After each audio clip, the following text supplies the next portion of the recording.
Em meio à polêmica envolvendo o governo federal e as tarifas americanas, a aprovação do presidente Lula subiu e isso é o que mostra a pesquisa Atlas Bloomberg. A gente acompanha agora aqui no Jornal Jovem Pan, quase 50% dos brasileiros aprovam o presidente Lula. Essa aprovação subiu mais de 2% entre junho e julho, enquanto 50,3% dos brasileiros desaprovam o petista.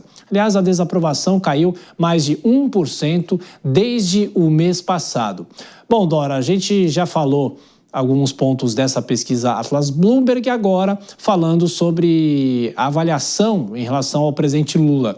Essa melhora, já é possível fazer alguma dedução, se tem a ver com tarifaço, ou não é uma melhora tão expressiva assim, pelo que você faz de movimento de cabeça, não é tanto assim, é isso, Dora?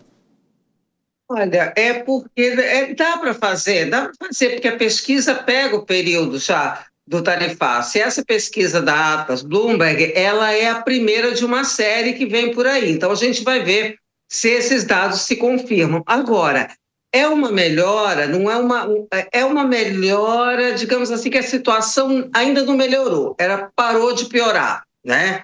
É preciso ver como é que, por exemplo, o governo vai administrar essa vantagem, porque ela melhorou evidentemente, não porque pelas razões que o governo achava que poderia recuperar popularidade, que era comunicação, pacote de bondades eleitorais, nada disso. Melhorou por causa de um erro brutal do Donald Trump junto com os Bolsonaro, e aí e não param de errar também, tá certo?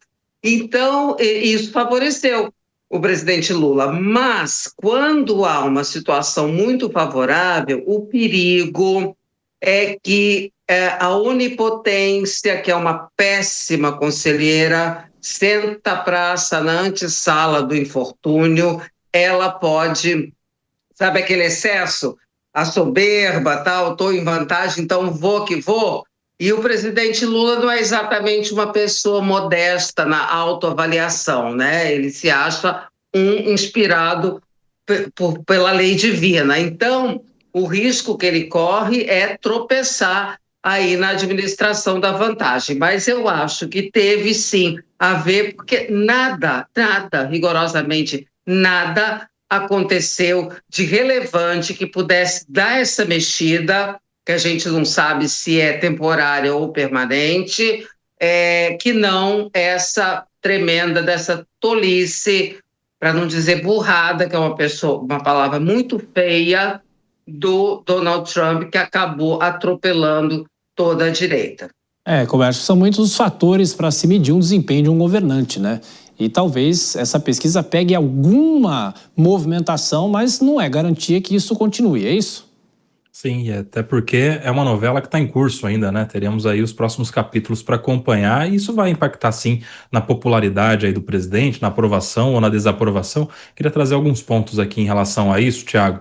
É impressionante como a oposição não conseguiu explorar politicamente a questão do INSS para subir a desaprovação do presidente Lula. Eles ficaram com o discurso de anistia, com todos os outros discursos ali da base mais opositora e não aproveitaram uma onda que passou, que poderia culminar em uma grande desaprovação do presidente, que foi o escândalo do INSS. Há uma nova oportunidade, que é a CPMI. Vamos saber se a oposição vai saber explorar corretamente este fato a seu favor. Um outro ponto, a questão da inflação, o preço das coisas, que parou de subir constantemente. Alguns meses atrás a gente falava sobre o preço do ovo, o preço da carne, o preço do café, o preço de tudo isso, e também não tão bem explorado pela oposição, mas que parou de subir constantemente por algumas outras questões alheias à vontade do próprio governo, né?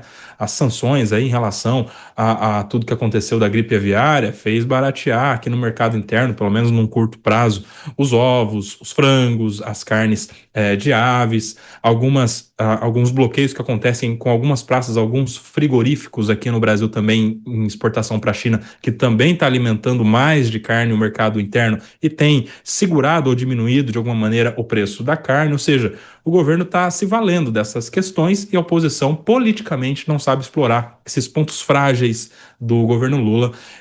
Vamos ver como isso vai se dar agora nesse segundo semestre, porque é reta final para eleições de 2026.